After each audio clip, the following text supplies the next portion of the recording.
as you finish up your website this semester, I do want you to pay a few minutes of attention to your slugs. So a slug is basically one or two words that captures the essence of the reflection that you've written for this semester. Back in the old days of journalism, it was one or two words that captured the essence of an article that would land in the newspaper. It was something that the journalists used around the newsroom to organize their work and communicate with one another.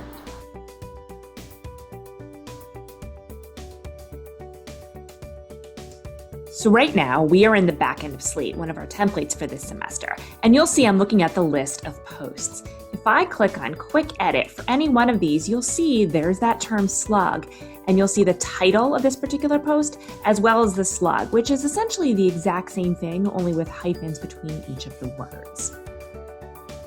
So let's look at this particular post live.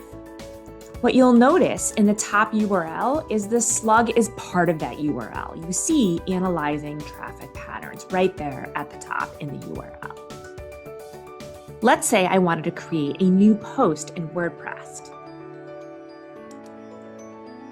When I go to do that, here's what's going to happen. The first thing I might do is put in a particular title. I might then put some text in, and I could click publish.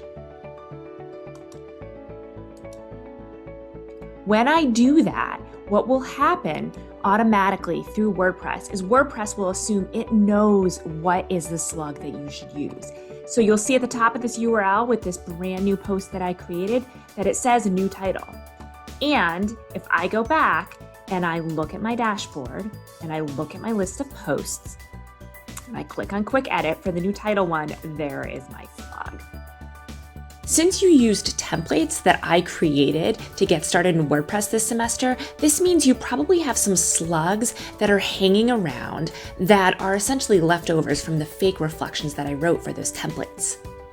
So before you finish your website this semester, make sure you go and check each of your slugs and make sure that they match the titles that you've put with each of your reflections.